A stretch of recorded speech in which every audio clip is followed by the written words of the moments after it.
Direct from the web, it's Billy Masters Live. And now, please welcome your host, Billy Masters.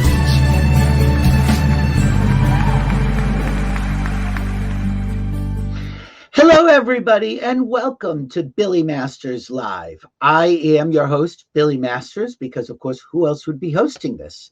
And today is, now, wait for it, where is it? Tuesday, April 21st, 2020, because somebody in this office decided that if I don't see it on the screen, I'm not going to say it. So at least I know what day it is. Now, if I only knew where I was.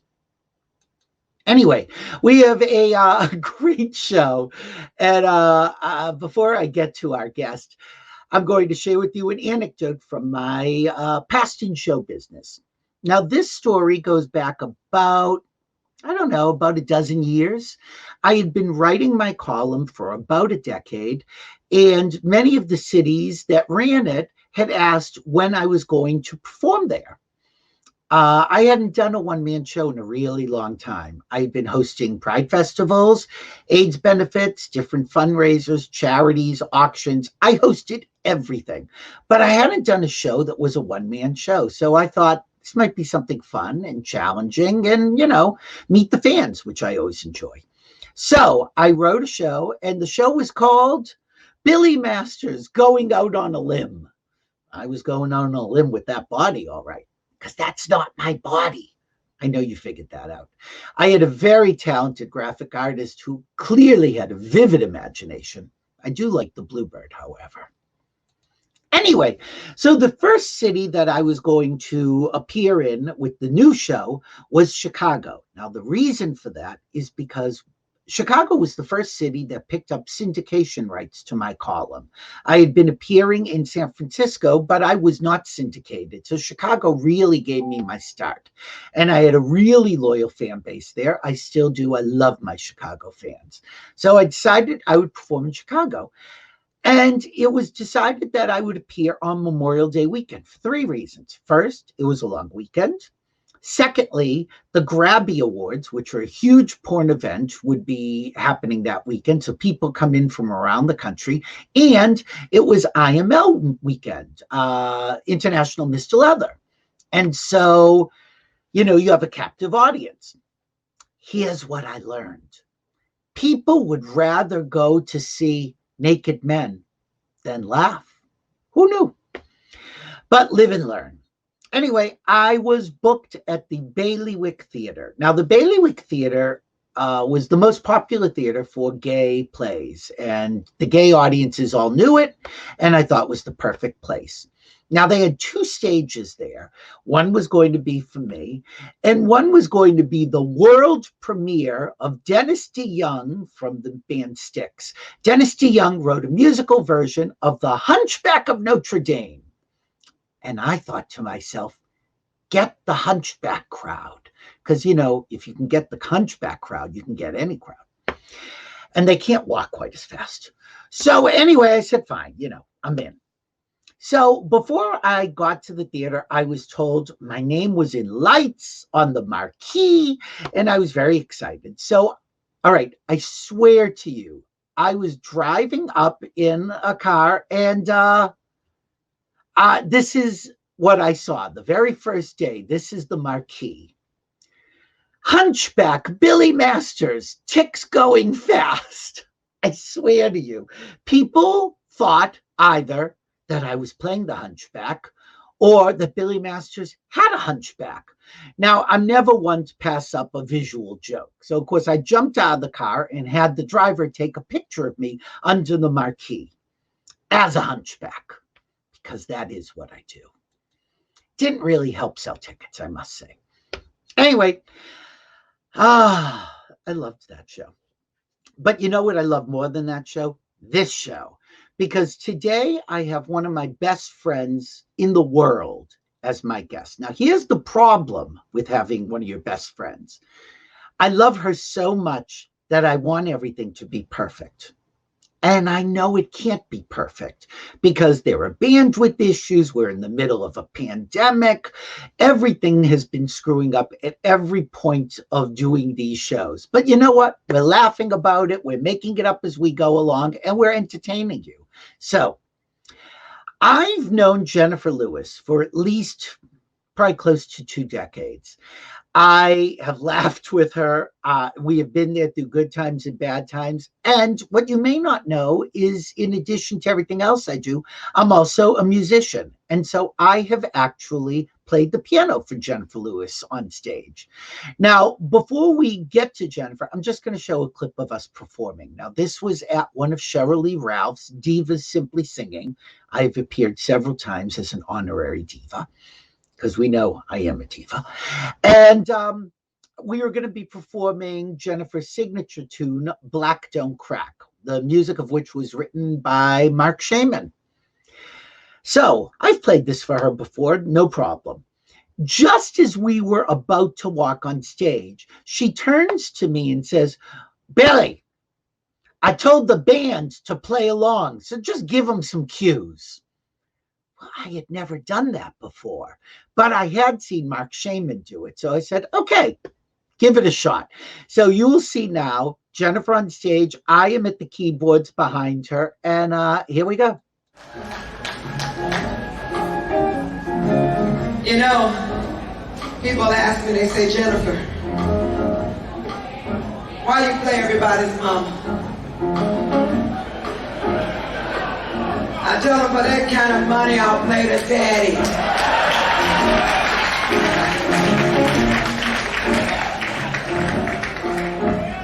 Here we go.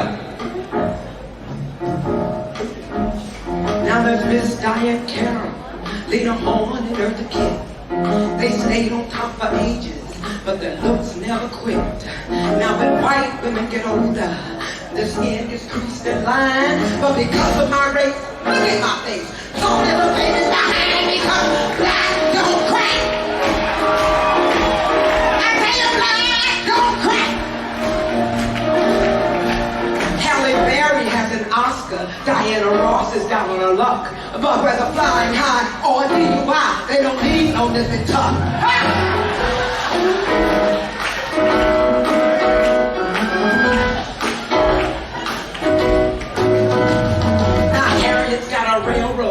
Sojourner's got her truth. Condoleezza was in the White House, but I hope she fixed that too. Needless to say, my guest is the incomparable My Play Mama, Miss Jenifer Lewis. Hold on, is she there? Of all How are you, my darling? of the great performances, you choose that one. Because it's you and me, so fuck them all. Hi, Billy. Hey, honey, how are you? I'm good. I'm actually really good, you know? Yeah. Got my family with me, and I'm staying quarantined. I'm being a good girl. You're never a good girl. And you know, well, there was that one time in Chicago. I was told I was good. But listen, Yeah. Before I say anything, you know, we can perform all day long. I just want to tell people, Yeah. one of the way I'm getting through this is I'm paying attention to my feelings. Mm-hmm. And to let everybody know that all the feelings you're having are good. Just have them so you can get through this thing. And remember, when you feel helpless and it gets a little dark, you are not alone. You pick up that phone and call somebody and say howdy doody. You know? Have you been journaling? Oh my God, so much. And plus I'm in the middle of writing my second book. So I'm taking this time to write my second book. And wow. And we should show people the first book, of course. Oh. That's why I showed the clip, The Mother of Black Hollywood. Yeah, it did really well. I mean, and a lot of people are reading it right now. It's a good book to read while you're in quarantine because it's all about me coming out of the fire, you know, challenge after challenge after challenge, and using the tools that I used in therapy, that I learned in therapy, to just get to the next step with some joy and comfort, you know. We have to fight. Go ahead. I was just going to say another thing people can do is get the audiobook. Oh, that's true. The audiobook. Yeah. I was talking to Brandy last night, and she does she does a great impression of me. She loves that anime. These pearls are tight around my neck. She does that whole performance from What's Love Got to Do with It. So I was telling her that she should get the audiobook, and I think she put it on her phone last night. So it is like having you there with us, and people should know it's serious. It's really serious, but it is in your voice. And when you do the audiobook, you had said to me, well, Billy, they didn't let me really perform it. Oh my God. She performed it. Oh my God, there was this woman who directed. I wish I could kill me if I can't remember her name right now. I know it was Gabrielle, and she's, Emmy winner. I walked in her house, and she had all these awards. And so I started reading the book, and she was like, Jenifer, can we get back to the story, please? I'm like, bitch, this is my book, my story. But she was someone I really respected, and she honed me in for that audio book. And it turned out to be really good. I was proud of it. Which proves really that a good editor, a good director really can get the best performance out of somebody. Well, you come for me, you better know what you're doing. And she knew what she was doing. So I was like, hey, let's go. And I will say, people ask me all the time what you're like. And if you are bigger than life, and I say, yes. And if you are loud, and I say, yes. But they say, does she listen? And I say, yes. More than anything else. And otherwise, I'll just start talking about myself. Well, you respect talent and you respect intelligence. I respect intellect also. Yeah. And you want to laugh. I mean, God knows we laugh a lot. That's all we do is laugh, Billy. I did find one more picture of us, which I think you'll like. This was outside of a Divas Simply Singing. And look how gorgeous you look. Oh my God, I was just a baby. Just a baby. Hello, precious. Not a wrinkle on my face. Because black don't crack. It's gorgeous. Wait a minute, I can't. There I am. There you are. And I will point out if I have a sling on because once again I had rotator cuff surgery, which I apparently am constantly having. Well, what about you? Mine right now. We have that in common. Haven't we had both shoulders done? Yeah, and usually, as always, you are the trailblazer. You get it done like a month later. Well, Billy is a great conductor, ladies and gentlemen. Conducting and a pianist, apparently. And he uses that arm to conduct. And I got my rotator cuff, as with wear and tear over the years. People, protect your shoulders. Yeah, and your knees, and all your joints. As you get older, your joints will fuck you up. Joint streets, honey. Be kind. So how do you do it with your shoulder? Yeah, be kind to your body. How is your shoulder doing? I haven't even asked you. Very well. I actually talked to my physical therapist this morning, and I have my nephews here, and they're rehabbing my arm also. Both of them are doctors, and the other one's a kinesiologist, so they're taking good care of me. Good. Where were you when this whole pandemic thing hit? Oh my God. Believe it or not, I had some dental work done, a little abscess. It wasn't so little, it was about this big. And I was over in Cedars-Sinai in the hospital. Oh God. Oh my God. And on that Thursday, right before things broke out, my doctor, who I've never heard curse, she called me, she said, Jenifer, how are you doing this morning? I said, I'm doing great. She says, well, I want you to get the fuck up and get the fuck out of Cedars-Sinai. She said, and it was very sad, she said, war has ensued on the medical community. And as they were wheeling me out of the hospital, I saw them bringing 2 bodies in. And it hit me that this was really happening. And wow, it took me 3 days to just come out of shock because I felt like I'd been at the bottom of the Titanic and came on top and the world was sinking. Fuck a ship. The world was sinking.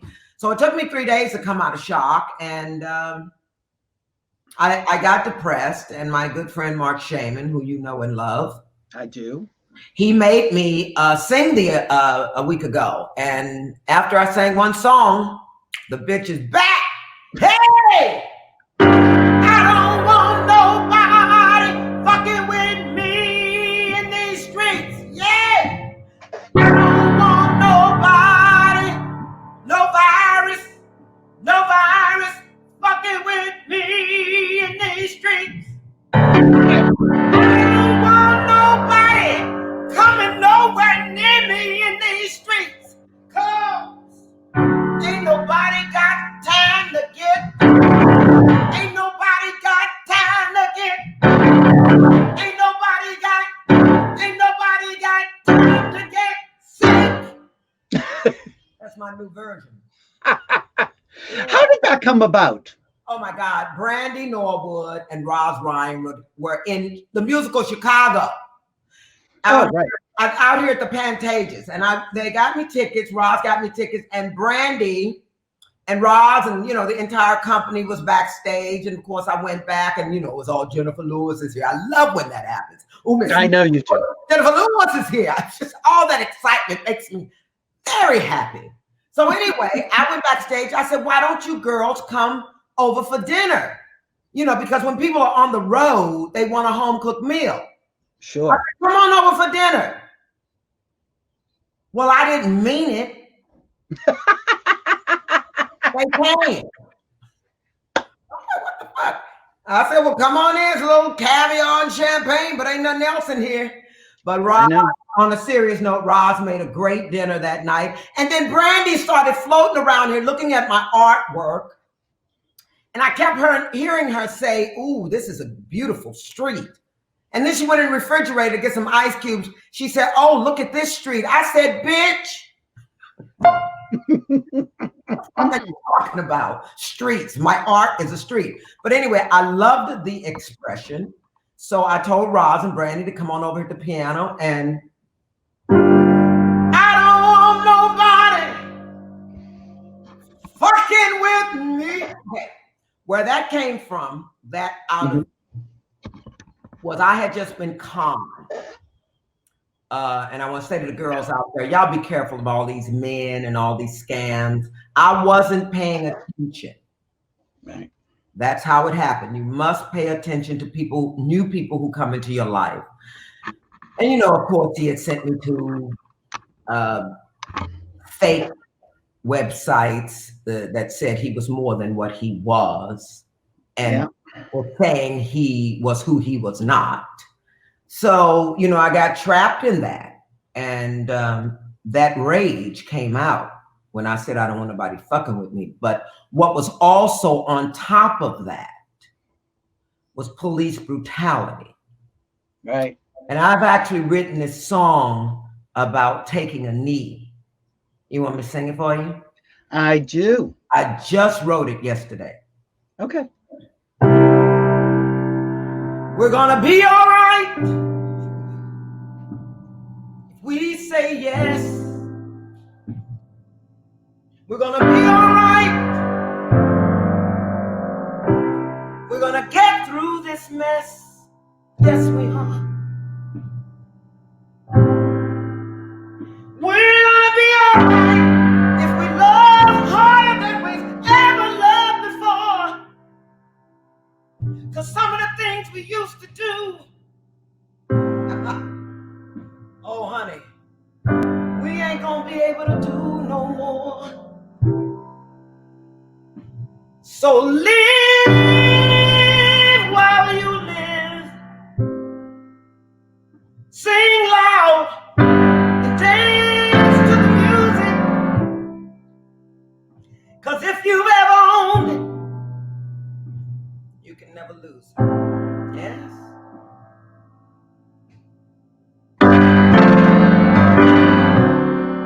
I believe in humanity.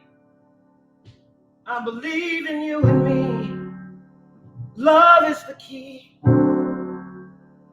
Oh, say, can you see? I think after this, everybody will take a knee.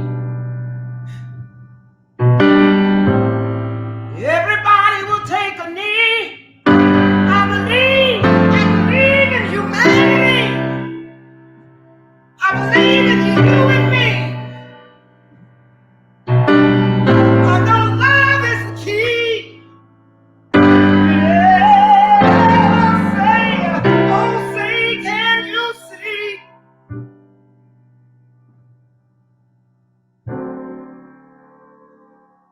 I know after all of this,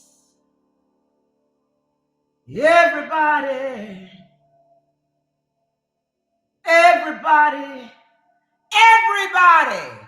is gonna take a knee, take a knee, take a knee. Everybody at every sports event will take a knee. I love my son. I've been talking so much shit, but you know what? Now, you know, everybody knows I'm a funny girl. But I tell you one thing. Yeah. There's going to be some changes after this, and everybody's going to have Medicare after this. Child, we will they sure better. House. You hear me? And I will be charging. So, you're a nurturer. I mean, I don't think people realize that about you. And first, let me give everybody your social media is at the bottom of the screen. Oh, just give them my social security number. No, I made that. You remember, I made that mistake before. I did a show with you on the radio, and you said, "No, Billy, that's my email address." I'm like, "Ooh, sorry." Oh my God, nobody emailed me. They know better. No, wants to get cut back. But you are a nurturer. I mean, I don't think people realize that about you. You know, look, if you entertain people, you have to love them. Especially if you don't have to. Well, I do. A lot of people don't. You know what I always have, Billy? Yeah. You know, when you're on stage, there's 100 people sitting out there. That's 200 eyes on just you. So you better say something and you better do something worthy of them having gone to a 9 to 5 and then coming back out just to see you. That's a big responsibility in that. And you take it very seriously. I mean, I've been, I didn't know you in the early years, but I tell this story all the time. I had seen a show that I wasn't supposed to review. And I reviewed it anyway because, I'm like a journalistic Nazi. I do whatever I want. And you called the theater. You tracked me down somehow. And you left me a message. I wasn't even home. I couldn't believe I wasn't home. And there was this very low voice. Billy Masters, this is Jenifer Lewis. And you were so warm and lovely. And the next time I went to see you, we clicked pretty quickly. And then, but this is what made us as close as we are. My dog died. Oh, yeah. And it was Jufka, my previous dog. And it was maybe like 3 days before your last performance of Bipolar Bath and Beyond at the LA Gay and Lesbian Center. If people want to give money to a cause where it goes directly to the children and to at-risk youth, John Imperato, who runs the Gay and Lesbian Center out here, he said the kids needed computers and beds. So, what is it going to cost me to get up and make people laugh and do a show? And that show was held over, extended. It was you and Marc Shaiman. And I was just so devastated that last week. And you were sold out. And you called Marc Imperato and said, John, excuse me, so many Marks in your life. John Imperato, and said, I don't care if we have to put a chair on the stairs, if he has to sit under the bleachers, get Billy Masters to the show. And I never forgot that. Oh, I mean, we've been there for each other through a lot of things. Absolutely. But where did it all start? Where did you go to college? I don't know, honey. I don't know what I did yesterday. I don't even remember the song I just sang. I do know that I hit a sharp or flat. Oh, God, it's horrible. But you know, when you mean something, when it really comes from your heart, you can't make a mistake. No. So where'd you all go to the school? musicians out there that caught that flat or that sharp, whatever it was, kiss my black ass. College. Where'd you go to college? Webster University. I got my BA in theater arts, emphasis on acting, of course. I have to tell you, I wish I'd majored in music. Really? Because had I known that I would have just grown up and they paid me to act a fool, because that's how I do, I completely lost my train of thought. What the fuck? Oh, you asked me about college. Oh, College. hey, listen, Also, I went back and got they gave me an honorary doctorate degree. That was so sweet. And when the president of Webster University said, "Ladies and gentlemen, Dr. Jenifer Lewis," I was like, oh, me, little old me. And a lot of your relationships really started at Webster. I mean, you pick out talent immediately, and you're very loyal to people. And you told me a story about somebody who turned out to be a huge person on Broadway, which was Jerry Mitchell. So tell me about that. Did you say Jerry Mitchell? Yeah, tell me about Jerry. Oh my God, Jerry Mitchell. I saw Jerry Mitchell go across the corridor at right in front of Loretta Hall, the dormitory. And he looked like the David. You think Jerry Mitchell, Broadway, Tony Award winning choreographer, is beautiful now. What would he had to have been 18, 19 years old? Oh. He was so gorgeous, but as I neared him, running very fast, my gaydar went up, and I went, well, you won't get that one. But and yet you will get him right now. I did get him up. Jerry Mitchell. Hey, oh my God, what a great surprise. Hi, honey, you gorgeous son of a bitch. You got me. You got me. I did get you in my show. When have you ever done a show with an audience of 100 people? There's I no was trying to be humble. No. Don't tell mama. Too many people. That was a 99-seat club. Yes, it was. 400 people. How many people fit in Carnegie Hall and Lincoln Center? Oh, wow. Well, you have to remember I performed with Beck. That's 40,000, 10,000 in a stadium. I know. Huge amount. Jerry Mitchell, how are you, Pumpkin? How are you holding up in the quarantine? I'm great. Thank God. Feeling very blessed and lucky to be here and quiet and doing a lot of work online with writers. And it's a great time to be working with writers. Yeah. Everybody's getting a lot of work done. Yeah. Jerry, do you remember meeting Jenifer the same way she does? What was your impression? Oh, yeah. I was afraid. I was frightened. I thought, oh my God. I don't remember her running after me. I remember walking into the hall and seeing this woman with an afro in a karate suit. And I thought, who is she? She's talking to me. I used to always wear my karate gi around campus, just in case I had to kick somebody's ass. We had about a 3-minute conversation, and then she proceeded to tell me that I was going to be in her show and I was going to lift her. And I said, okay. You should have seen his muscles, honey. They were bleeding from his skin. I don't know about that. His body was so sculpted. It was. I have seen every inch of that body. No, you didn't see it when he was 19, baby. Okay, that's true. Only I saw that. That was mine. 18. I was 18. Oh my God. So I had to have been 20. I was 18 when I walked on that. You were a freshman and I was I think it was your senior year. You didn't have to date me, Jerry. You could have. Weren't you and Tim Dunnigan in the same class? Tim Dunnigan? Yeah.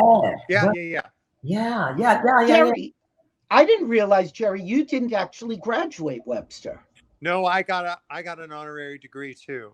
I went wow. They gave me an honorary degree after I won a Tony, so it all worked out. Ah, that's so good. And no Tony here.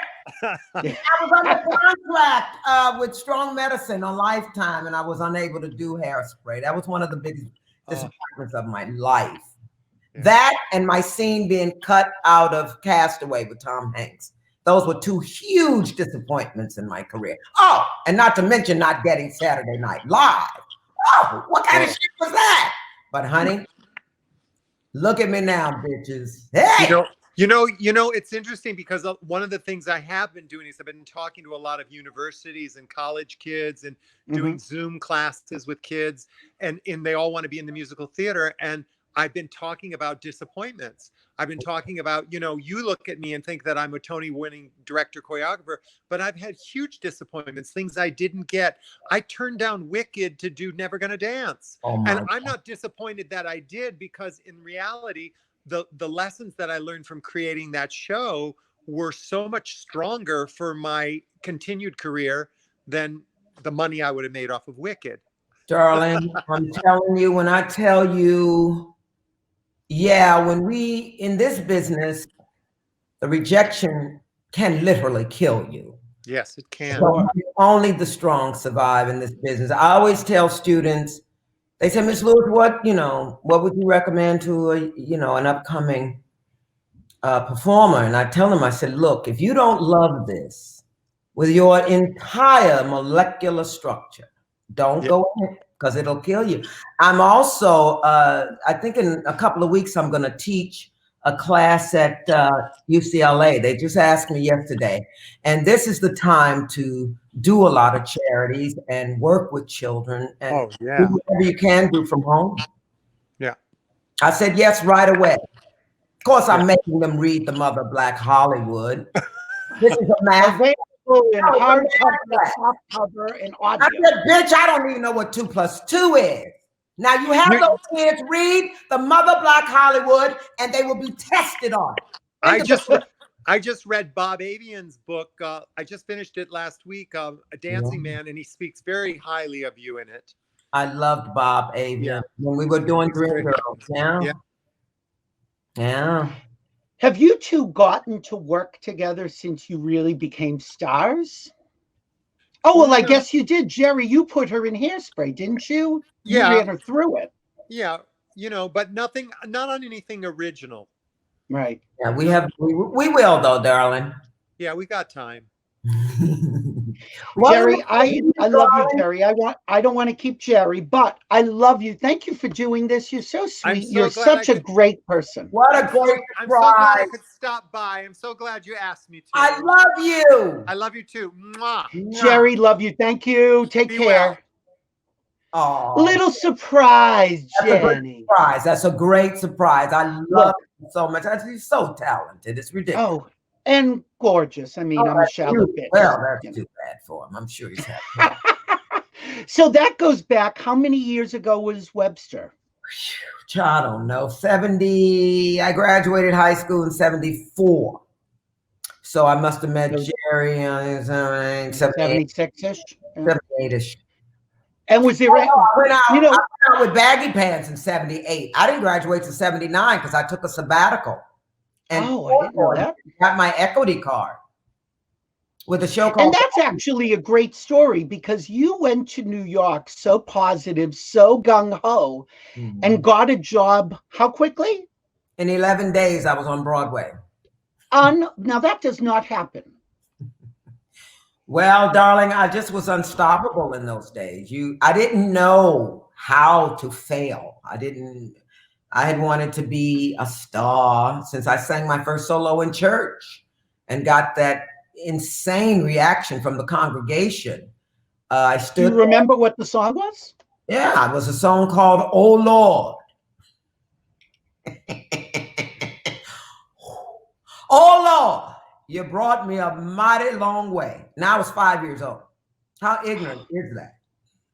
And fearless. Fearless. I had no fear. It's what I thought I would be. It was what I knew I would be because I didn't know anything else. I knew how to entertain people. And I tell people to this day, I am not an actress. I am not a singer. I'm no great singer. I'm no great actress. I'm an entertainer. I entertain people. End of story.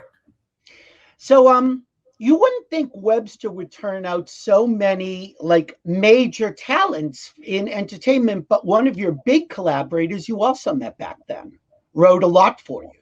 Who is this, darling? You met Mark Alton Brown, who wrote Oh, a lot yeah. for you. Well, Mark Brown and Bobby Cesario became my best friends. Well, one of them is here. Come on, Mark Alton Brown. Yeah. Oh, yeah. Hey, bro.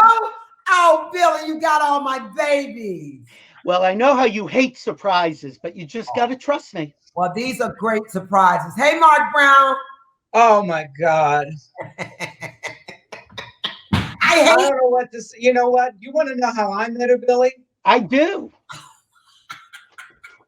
I'm actually older than her. Well, finally, someone older than her.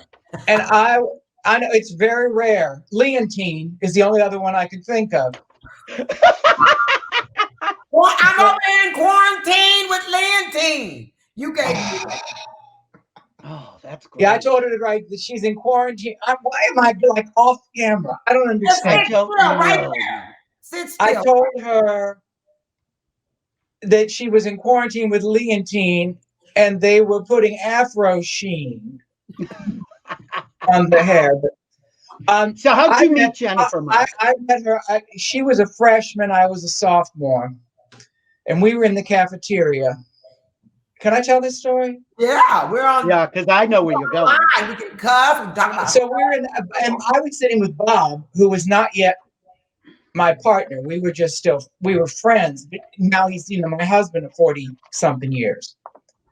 But anyway, we were sitting there, and she walks in this huge afro and this very kind of military cut pantsuit with her tray.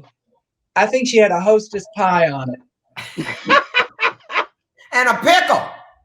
And a kosher dill. But anyway,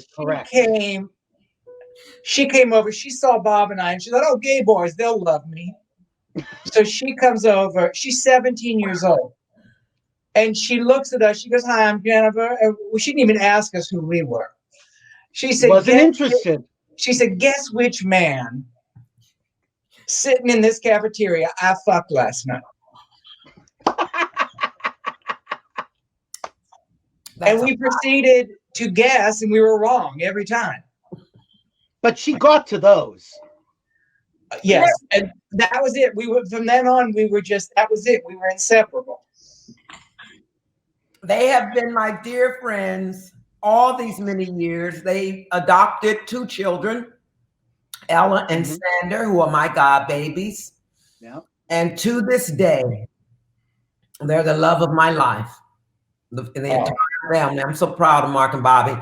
Mark is working on Wanda Sykes' show right now, which he doesn't know the wrath that's coming his way for working with another African-American woman. Oh, I know the wrath. And Wanda's been after me for years. Well, you and Wanda have been on Blackish the past, 3 years? 3 years? Absolutely. Oh, no, I think Wanda Sykes is so funny. And I know Mark is making her funnier. Well, I don't know about that. Yeah, you will. So, well, I know that Mark wrote Jackie's Back for you. So how did that come about? Sir. Mark. You have to understand, Guy LeDuc, who was my writing partner at the time and still one of my close friends, we all met at the same time at Webster. Oh, I didn't know Dee was at Webster too. Yeah. Oh, well, no, she was my next door neighbor in the dormitory. And I used to have Liza Minnelli on so loud. Maybe this time I'll win. Which, great story. Shut up, Jenifer. Shirley Ralph asked Jenifer to sing at her wedding. Oh my God. I don't know which wedding it was. Oh, stop it. She's only been married twice. I always say it was her eighth wedding. I told you had Loretta Devine, Patti LaBelle, me, and somebody else. And Patti, while she was up there going, Shirley Ralph, take Vincent, We were standing there going, we're having hot flashes, bitch. Polyester dresses. Could you please hurry up? So Billy, she asked Jenifer, will you sing at my wedding? Jenifer said, sure, I'll sing maybe this time. Score, baby. Great writing. All right, so Mark, Jackie's back. How did it come about? Well, you see, we met at Webster, and all we have ever done is talk shit. All we ever do is quote old movies. We get stuck on phrases and idiotic things that we just keep repeating to each other to this day. It's a form of autism. We just repeat, and none of it's funny. No. So are we all on the spectrum? Is that what you're saying? Yeah, definitely on the spectrum. And whenever, like, okay, if she calls me or I call her, we each answer the phone going, I am. That's how my mother used to answer the phone. She'd go, hey, hello. So anyway, it just came to us one day that all this bullshit we've been talking needed to become something. So we sat down in Jackie's back. And so we created this character, Jackie Washington, who was a child star who is making yet like her umpteenth comeback. And it was loosely based on my life, whereas I would go and tell everybody how fabulous I was. And in fact, well, I was. That was the turn of the movie. Mm-hmm.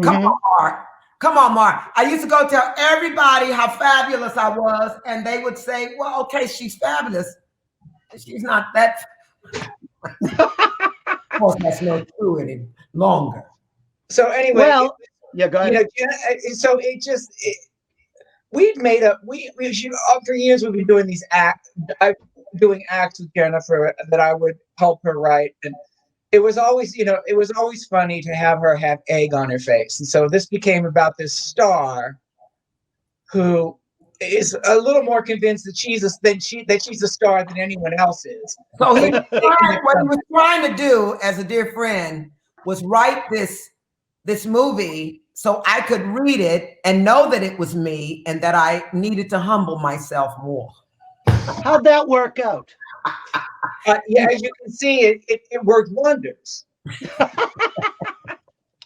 Well, rather than explain it, we have a little scene.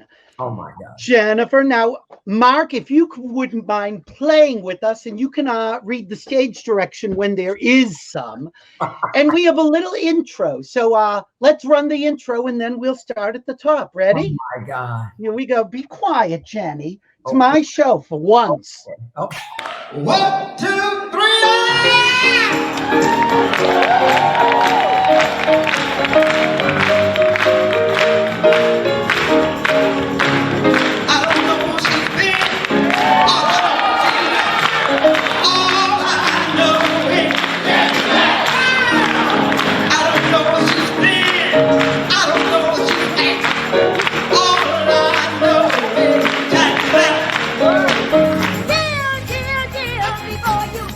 I was in a group, and they were very supportive when I stepped out on my own. Hey,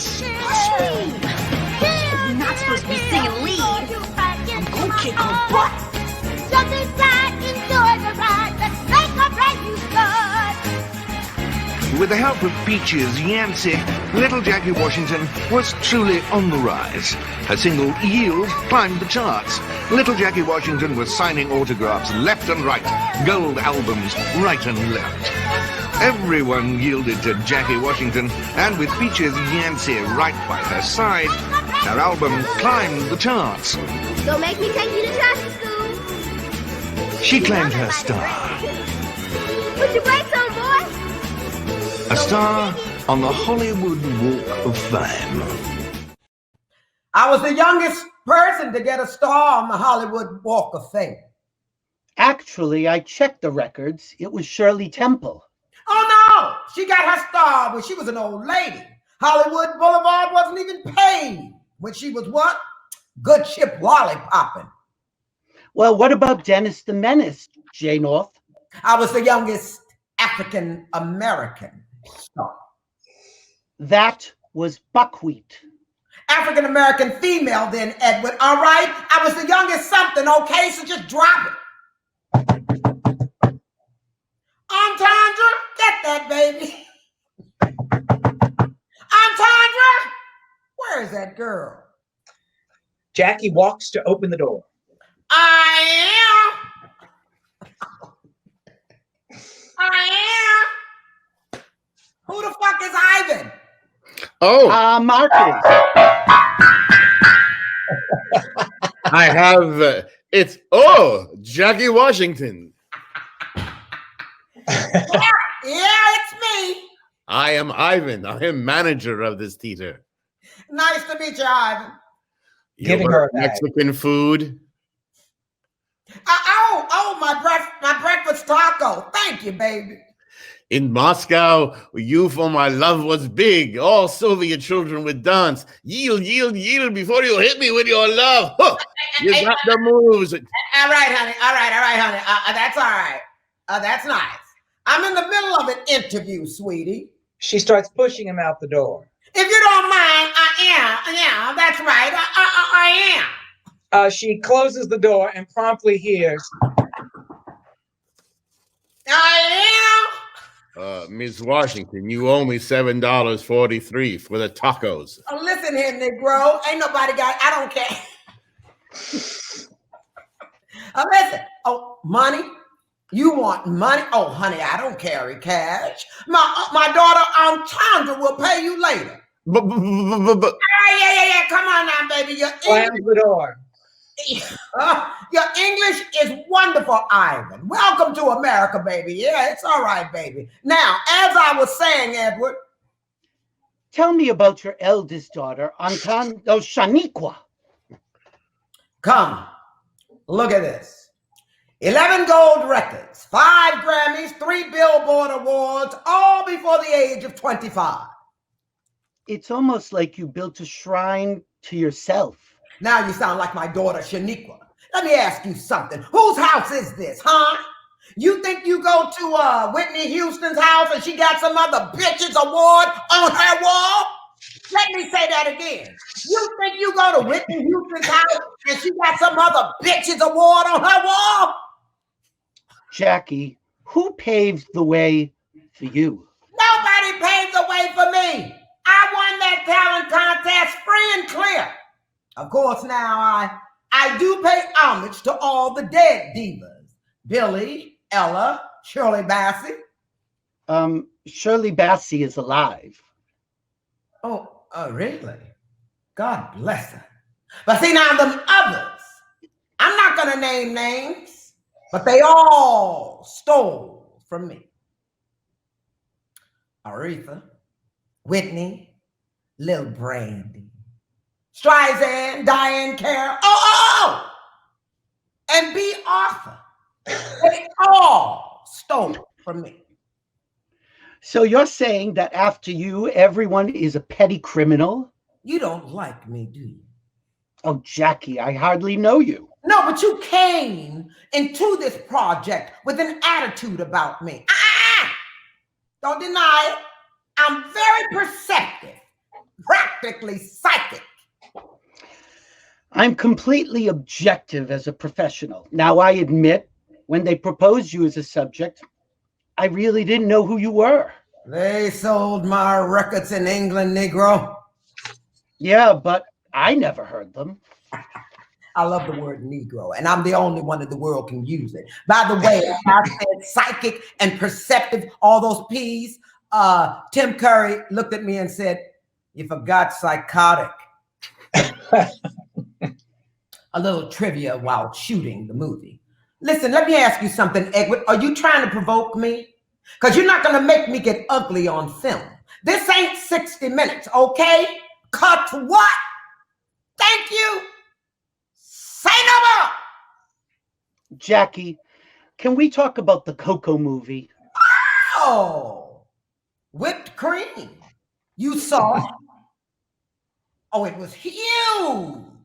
I don't remember how much money it made, but it killed in Europe. They ate Coco up in Norway. You know, no way, Norway. I just got back from Antarctica and the girl was from Norway. I used to call her, I'd say, no way, Norway.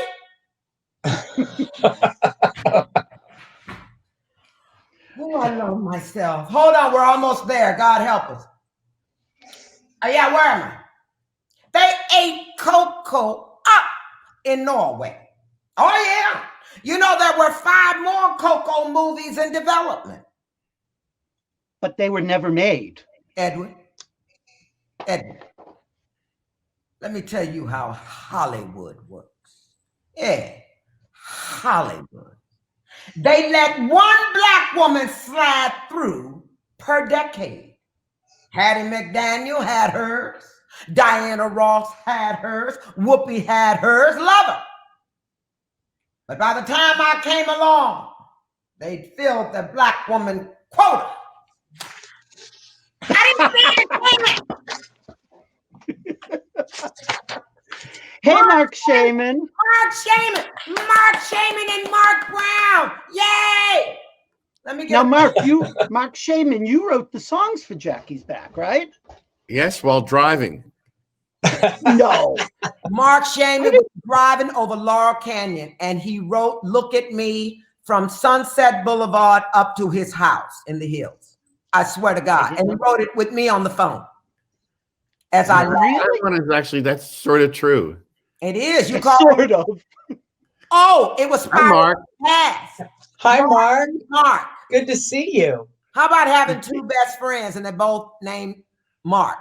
One with a C, one with a K. How about us knowing someone named Jenifer with one N? With one N, right? And you survived to tell the stories. Go on, Mark Brown. Marc Shaiman, I see you itching to say something. Oh, no. Go ahead, Mark. Oh, no. I'm happy to be. I thought you would cut me from the scene. You didn't, with no intro. Nah. I thought, oh my God, they're going to do the scene. I've been practicing all day. I like you sneaking in like that. I looked in and saw myself up there. I was shocked. Well, that's the Billy Masters magic, I'm sure. That is exactly. So, Marc Shaiman, Mark Brown met Jenifer in college. Jerry met Jenifer in college. Where did you meet Jenifer? Oh, Lord. Please just tell the Persco and Kokomo. Don't tell that hideous story about Warren Beatty and Chris Christopherson and me calling, oh my gosh, she'd kill me. What was her name who starred with? Lee Grant, Dinah Manoff? No, the woman from All in the Family. Gene Stapleton, Sally Struthers. Mark has teased me to this day that I walked up to Gene Stapleton and said, well, you're a living legend. That was me. Yeah, that Mark. I have never been so glad to not have the name Mark in my life. Marc Shaiman and I really met when I stood in his house, the one on Laurel Canyon, and I said, you started playing, something about First Snow in Kokomo, which is a very rare Aretha Franklin song. And when he, as a white boy, began to play it, that was it. That was it. That he knew the song and could play it. I've loved him since that moment. And, it kind of went full circle because he played for you at Aretha's memorial concert. Oh, my God, that's right. Wow, wow, wow. Well, Jenifer and I once broke into, crashed Aretha Franklin's after party after a concert at the Greek Theater. Oh, my God. Jenifer can show, she got into Obama's inauguration, which you can't just sort of slip in. But she can. Honey, she sneaked in a wheelchair. Have you ever told that story? Yes, that it's in the book. Isn't it in the book? The Mother Black Hollywood, isn't it in the book? So. It is, and you told it on stage at Bipolar, Mark, I think, right? Mark, when I had surgery, she sneaked into the recovery room. And I was just coming to, and I saw her, and I thought I had died. Oh. What you didn't know is I was coming in there to kill you. At that point, I wish you had. Darling, let me tell you something. When I try to get into a place, there's no trying to it. I'm getting in. And you know what gets me in? This right here. Balls. Well, it's funny. I'm going to let Mark tell the Aretha story, but before I knew Jenifer, I saw her at a Streisand concert, and I didn't know until afterwards. I saw her going backstage, and I said, "Oh, Jenifer Lewis knows Barbra Streisand." Jenifer, do you remember how you got backstage that night? I think I just held on to Quincy Jones's shoulder and said, "Hey, Quincy," and just pretended I was in the entourage. And he's like, "Okay, I guess Jenifer Lewis and I know each other," and that was it. Jenifer also famously, when Judi Dench was on Broadway, what was that show called? Dance of Death? Something about a view. Amy's View. Yeah. Jenifer got backstage. Judi Dench didn't know Jenifer, but Jenifer got backstage, walked into Judi Dench's dressing room and said, "Bitch, you peed. The distinct stench of urine was all over that stage." And she was like, "Yes, darling. What exactly does that mean?" But listen, I went up to Judi Dench. I went up to her assistant, and I literally said, with all the Jenifer Lewisness I could muster, I said, "Hello, darling." I said, "Would you please inform Dame Dench that Jenifer Lewis is here?" I hadn't even made a movie then. She went backstage and saw Kevin Kline. Kevin Kline. Wait a minute. It was at the Winter Garden when Gilda Radner. Gilda Radner did her one-woman show. I went backstage. And Kevin Kline came into the dressing room too. And Jenifer went, "Kevin Kline, I love your jeans."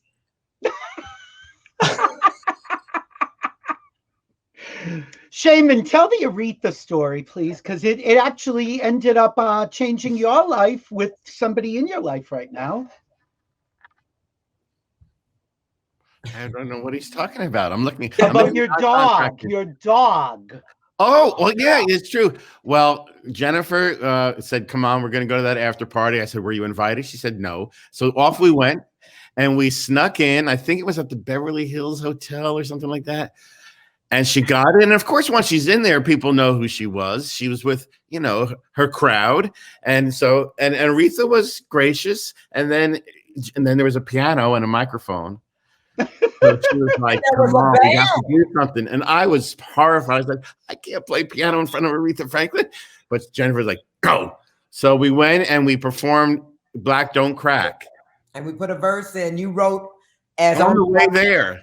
He wrote a verse for Aretha, and I went tipping back over to her after I sang. And I said, "How was it, Miss Franklin?" And she said,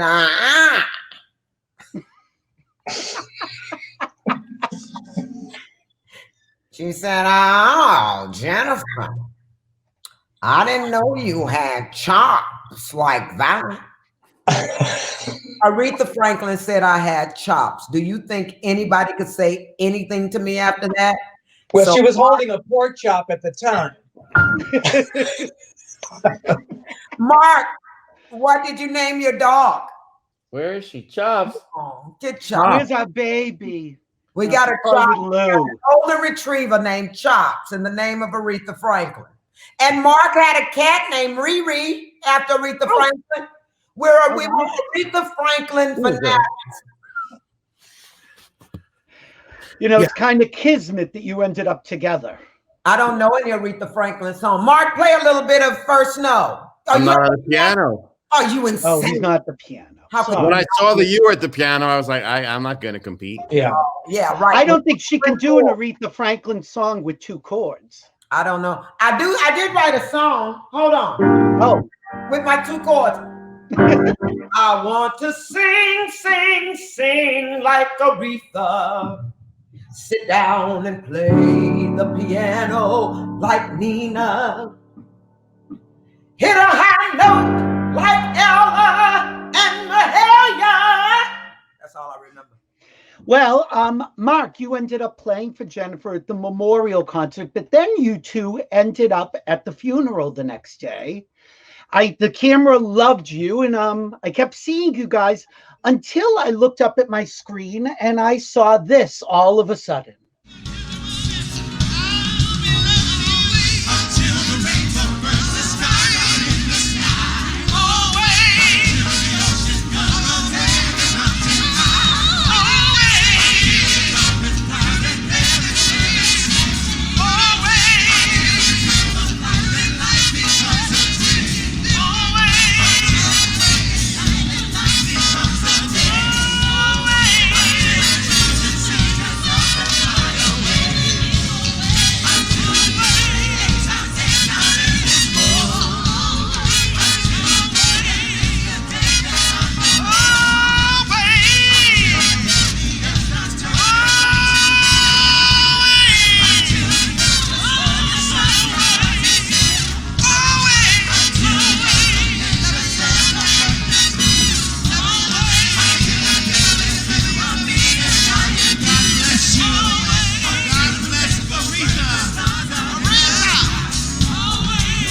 another word. Oh, Do you know how intimidated I was standing behind Stevie Wonder? how did that happen? I was sitting on the front row, literally comforting Gladys Knight, because whoever she was with had left for some reason, maybe gone to the bathroom, I don't know. But a young man came up to me and said, Miss Lewis, I'm here to retrieve you. I said, retrieve me for what, darling? He says, you're on the list to sing backup.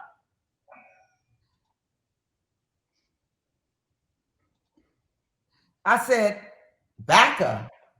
I paused for 15 minutes. Backup? Oh! He said, Stevie Wonder. I said, which way? There I was on stage at Aretha Franklin's funeral. And you know what? I have to tell you something. You want to talk about a full circle. I got to tell Aretha Franklin that she saved my life. Her music saved my life. I came from an extremely abusive childhood. And all I would do was I would go down in the basement and play Aretha Franklin's 45s over and over and over again. And she literally saved my life. And I have another little thing that's very special to me. Aretha Franklin's sister-in-law, Earlene Franklin, called me and said, The Mother of Black Hollywood was the last book Aretha read. Oh. So that was pretty cool. So it killed her? That's what I was going to say. We all were thinking it. I know. I can't. I can't with the three of you, and I won't. No. Marc Shaiman, you're there with her, and all of a sudden you look up and she's on stage. What are you thinking? Typical. I mean, I didn't know I was going to be at Aretha Franklin's funeral, and I wasn't really invited, but I was on Jenifer's arm, and we probably should have sat back there, a couple of rows there or there, but Jenifer looked at the first 2 rows and said, that's where I am sitting. So there I was, this poor white boy, wondering, how did I get there? But I couldn't have been more blessed to have been there. My God, what a day. And you guys ended up missing your flight, didn't you? Oh, yeah, we canceled our flight and stayed the entire flight, honey. I think it was 23 hours, wasn't it, Mark? But I do remember that, turning to Jenifer and saying, why are we leaving? Why would we go? There will be other planes. Yeah, with Jennifer Holiday coming up, Jennifer Hudson, Fantasia. Who was leaving? We didn't care. You can imagine. You'll never see a concert like that in your life again. Marc Shaiman, tell the truth. You expected to look up there and see Jenifer lying in the casket. Once again, we were all thinking it. A friend of mine texted me, and they were all taking bets all over the United States that watch Jenifer rush that stage at some point. I don't know how it didn't even occur to me, but at the beginning, when they showed people coming in, I did see Jenifer and Mark with I saw the glint in her eye with the empty row, thinking, it wasn't empty. It was not empty. People were Tyson and Tyler Perry. I just brought it away. I pushed Shaka. Well, I'm gonna let me lie, because Shaka would have pushed me back. Let's see. Who did I sit next? There was another beautiful singer. I think Fantasia was right behind me. Oh, it was just everybody was there. It was so wonderful. It really was. It was a wonderful time. She would have been very proud. Mark Brown, I have to say goodbye to you. I'm sorry, Mark. I love you. Love you. Mark, I'll see you soon. I'm going to come by in the car and at least wait. I'll see you in the sequel. Marc Shaiman, so you have written a lot with Jenifer, and you've played for her.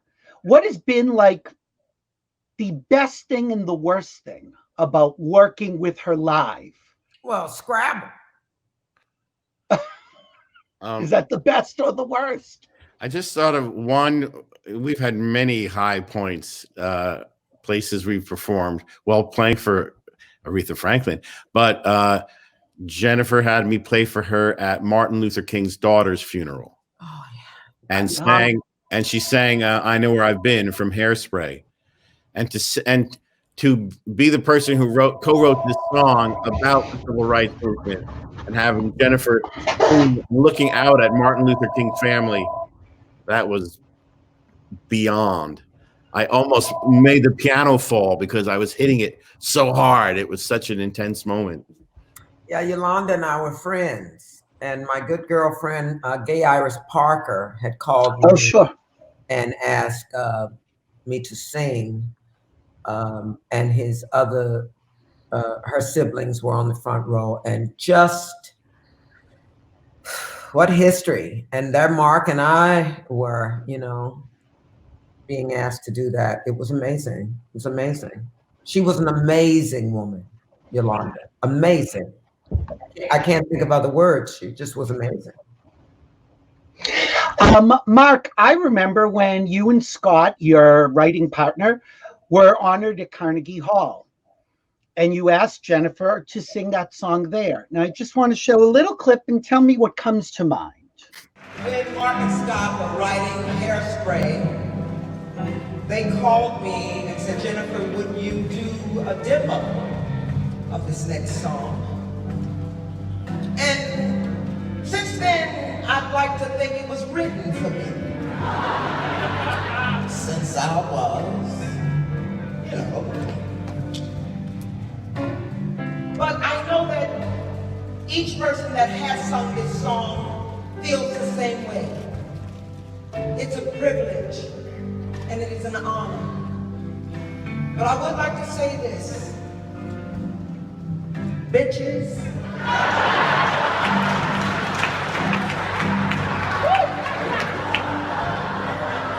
I sang it first.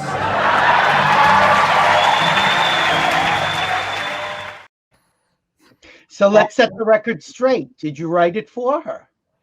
Well, we wrote it for the show, but knew immediately. You wrote that song for me. I sang the demo. I was supposed to do the Broadway show Hairspray. We asked her.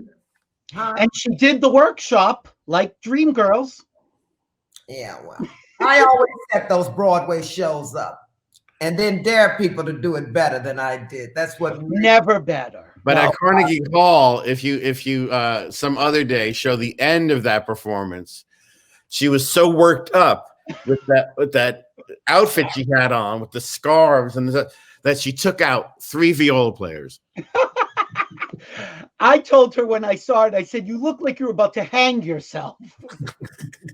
That was the performance of a lifetime. That was I have to tell you, Carnegie Hall was the greatest hour of my life until I went to Antarctica. Carnegie Hall was upstaged.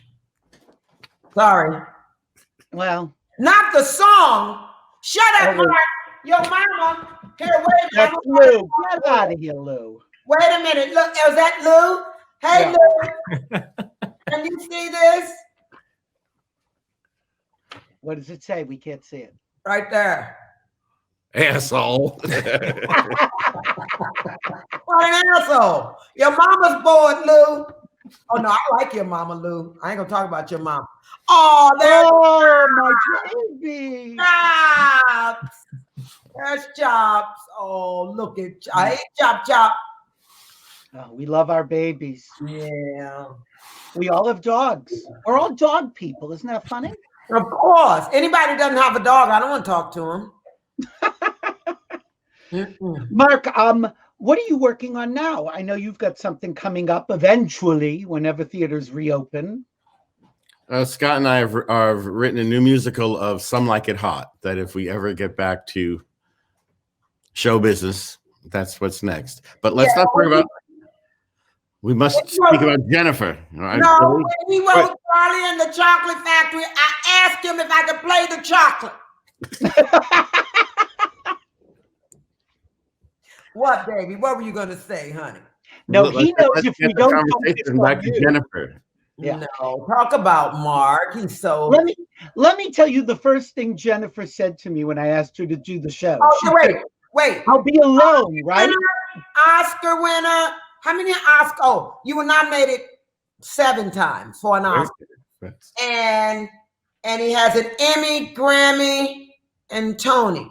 Tony. So I just want everybody to know that about Marc Shaiman, because I like to brag. He doesn't like for me to bring it up, but I like to brag on my best friend. One year I took Jenifer with me to the Oscars. I think I was a writer on the show that year. Oh my God. And this was very early in the 90s. No, you wrote the Billy Crystal medley. Right. So she was my date, and we went through the red carpet, and then we were inside the building, and we saw a little side door. We were like, well, let's just do it again. So we just did a circle. We just kept going. We kept going up and down the red carpet, and I would get in the back of African-American movie stars like Lena Horne. Morgan Freeman. Who else? Lena Horne. Oh, Lena Horne was there that year. Oh, you know who else I saw that night was Elizabeth Taylor. Oh my God, that was when she wore that purple and she lost all that weight. What a night. Gina Davis. And then like a fool, Mark and I were backstage when they said 5 minutes to going live with Billy Crystal. So we went running. We didn't know where we were running, but we came out of a door and you turn to the left and the entire Oscar audience was there, quiet in anticipation of Billy Crystal coming out on the stage. And Mark and I traipsed across the front. Denzel Washington stood up. No, before that, Jack Nicholson looked up at me because I was very young. Titties out. Titties were up to my chin. I had on a pinafore. And Jack Nicholson looked up in his shades and he went, yes. And then Denzel Washington stood up and looked back to the entire audience right before Billy Crystal came on and said, ladies and gentlemen, the Queen. Now, mind you, I might have done 2 movies by that time. People didn't know who I was. Lena Olin was sitting in front of me. It was a mind fuck because there were just so many stars. But Mark, may have been wait. Here's the punchline. Mark turns to me in the middle of the Oscars, and he says, "You want to be famous, don't you?" And I said, "Fuck you." And he said, "Just run up there. Go on. You'll be the headline tomorrow. Just run up there." And I pretended I was, and he grabbed me back. You had to be there. Shut up, Mark. Mark, shut up. Wait a minute. How do you do that? He's getting very close. Oh, no. This is what we do when we call each other. I hate you, Kenny. Look, Mark, I love you. Thank you for doing this. This was just fun. Wanted to play with you. You know better. Get out. Well, there'll be hell to pay. Oh, look who you're telling. I'm going to hear it. You weren't at the piano. Get out of here. Bye, Mark. Love you. Bye, baby. Oh, you're so just I said, surprises. Well, there's no more surprises. I swear to you. People said to me, you know, the one thing that Jenifer said when I asked her to do this show, she said, now I'm going to be alone the whole show, right? And I said, okay, there are people that I know she won't mind. So there you go. Oh, well, they were a perfect. You got all my best friends. Well, come on, girl. Who knows you better? Sweet. No. So there's another little clip I want to show you that I think you and I have to talk about. Okay, just look at this for a moment. You've never seen this. I'm going to warn you. Yeah. Okay. Go ahead.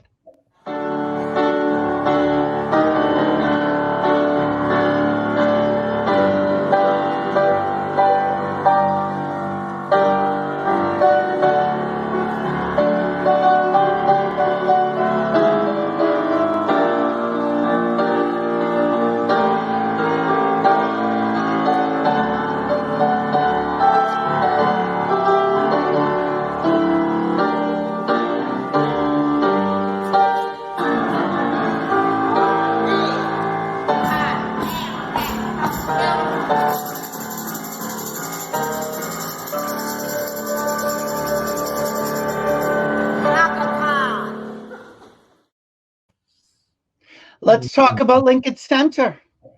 Lincoln Center. You know, I think that moment was more exciting than the concert. Well, that was really something. I will say. They revealed that Columbus Circle Central Park view. I lost that curtain, the shade coming up to reveal that. Yeah. Oh my God. I wish I could remember the guy's name right now. Do you know him? What, the guy who the tech guy that helped us? No, not the tech guy, the guy that was in charge. God, I don't remember, but they were so wonderful. I hope he's watching. I just want you to know, baby, you were wonderful. The whole staff at Lincoln Center was incredible. And that was a huge night for me. I mean, Carnegie Hall, I had sung one song, but this was my own concert at the prestigious Lincoln Center. I was very excited. Very excited. And I had a great time that night. I threw caution to the wind. Bette Midler was there, Scott, so many of my friends showed up. It was amazing. Lee Summers and, oh my God, Kenneth Hansen, who's always been there at my performances and book tour sessions. And I know Marc Shaiman was in LA, so he couldn't be there, but his husband Lou came. Well, it was all the Mary Poppins. Right. It was just the eve of the Oscars, wasn't it? Like it was. I think it was. Right. No, it wasn't the eve because I know I was going. Yeah, I was going. That was the year I.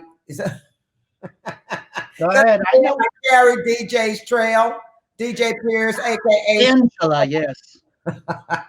I carried his trail. Oh, DJ is premiering. DJ Pierce is appearing on HBO this week, I believe, is the premiere, isn't it? In a new show called We're Here. Oh, great. So tune into that show. It's going to be good. I would say I had so many experiences. I found this. I didn't even roll this in because it was just sitting on my desk. This picture of us, I don't know if you'll be able to see it. Oh my God. Oh my God. Look how gorgeous. We both were gorgeous. Where was this? I think this might have been one of the first times we met. I don't think. You know what? I know exactly where that was because I recognized the hairstyle. That was Diva Simply Singing, one of the early ones. Oh, was it? The AIDS benefit that Shirley Ralph does every year. And, again, there's people like Angela, DJ Pierce, I would have had on, Cheryl Lee. Look, we have done an hour. We've talked about 4 topics. No, God knows you had so many special people. I mean, Jerry Mitchell, Mark Brown, Marc Shaiman. Come on. Well, I wanted to make it special for you. It was very special. Made me very happy. Do you know how hard it is to surprise Jenifer Lewis, A, and B, not get shanked by Jenifer Lewis? Come on, I'm a pussycat. Oh, yeah. If you're happy, you're a pussycat. But I will say, let me just say this, is that as long as we've known each other, almost 2 decades, we've never had a fight. We will cuss each other out, and then we'll just say, all right, but I love you. Yeah, I love you black. I don't think you've ever cussed me out. But well, I know better.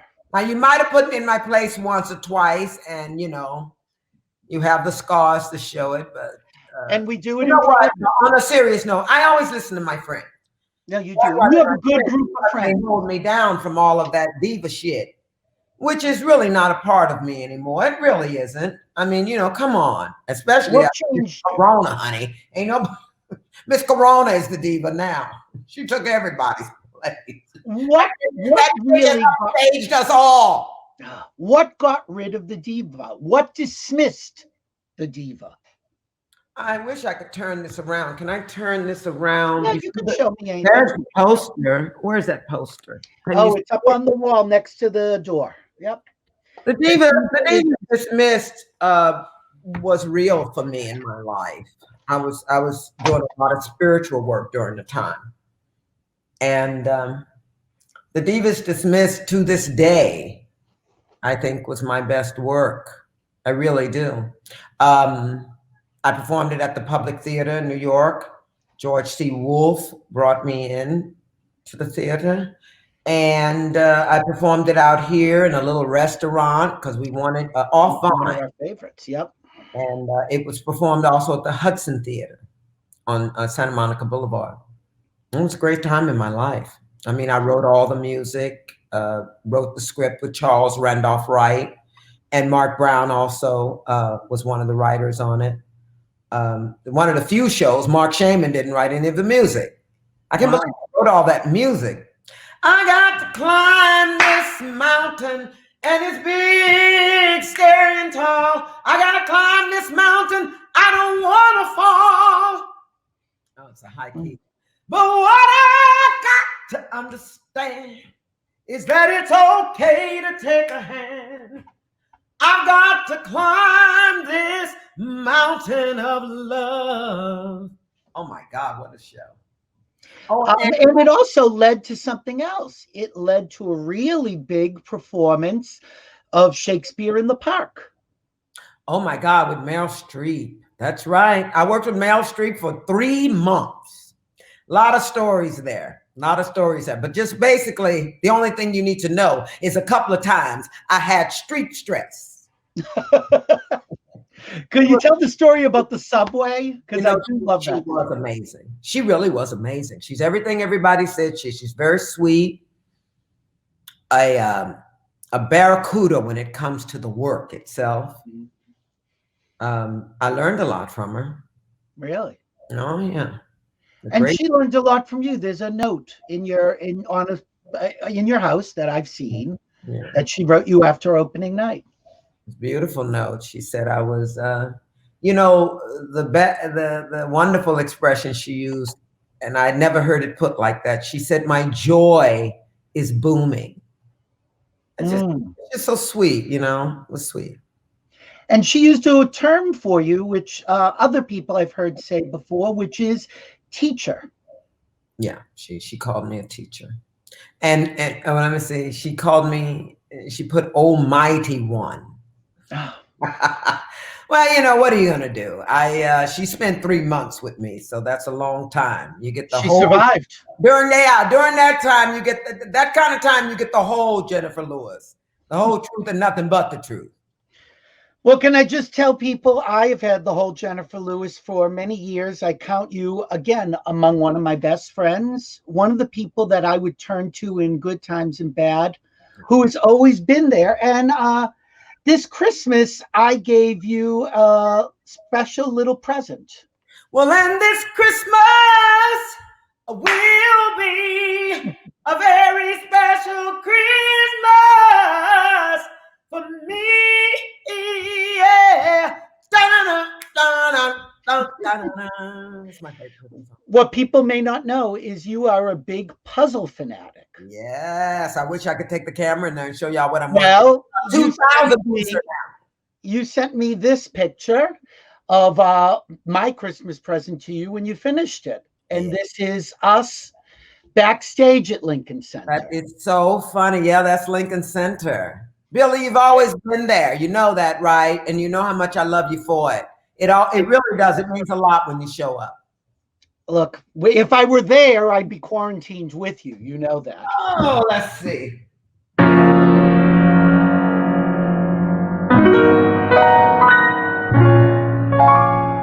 love when I do that. Can't play the piano for shit, but I know. Oh, shut up. You can't. But I can pull them together and I can write a song. Billy, I love you, Billy. I love you, Billy. I love you, Billy.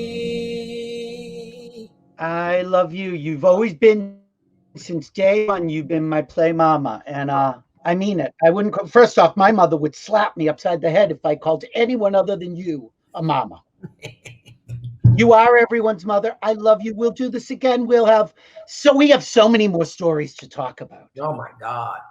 Listen, I had a great time, Pumpkin. I love you. End it with something up. Okay. This Billy Crystal song I like. Or should I do? No, I like. I got a song, it ain't got no melody. I'm gonna sing it to my friend, yeah. I got a song, it ain't got no melody. No.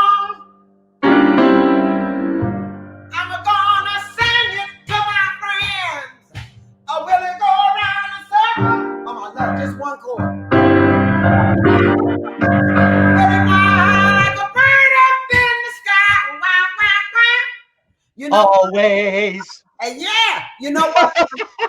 The reason I'm singing all loud and ignorant is because right after this, I'm going to be recording for the Actors Fund.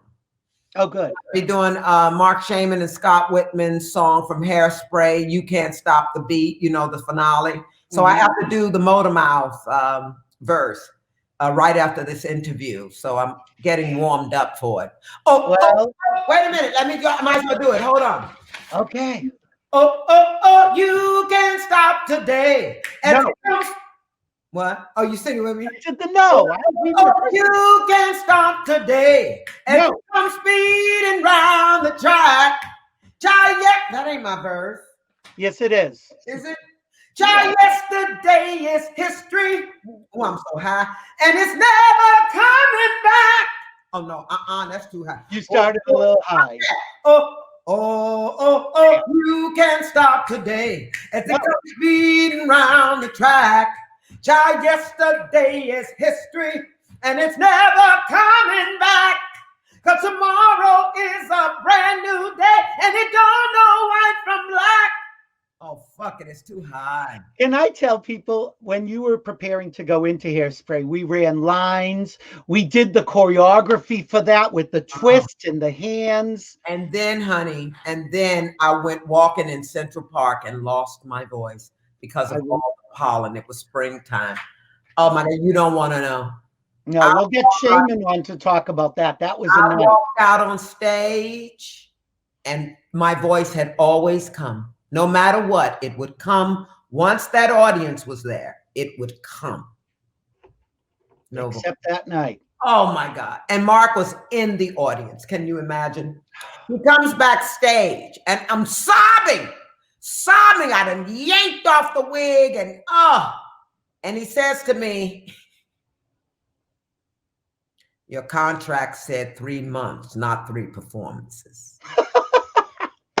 I wanted to kill him. And all cast members. When you were on. Yeah, but the cast members came to my door and said, Jenifer, it's happened to all of us. You're fine. And I just would go, it never happened to me. Oh, hot mess. You're so subtle. Yeah. I love you. You have to go do physical therapy. I have to go as well. Yeah. My nephew's going to work on my shoulder in a couple of hours after I finish the Hairspray thing. All right. I love you for doing this. This was so much fun. We'll do it again. I love you too. People don't know. This is how we play in person. I love you. We'll do this. How we do it. Everyone, please take care of yourselves. We will get through this. Oh, absolutely. Guys, please keep your happy asses at home. Keep your hands off the Twinkie. Wash your ass and don't be stinky. On that note, we will see you on Thursday, 3 p.m. Eastern. Jenny, thank you so much. I love you, Play Mama. I love you. Mwah, mwah, Bye. Bye.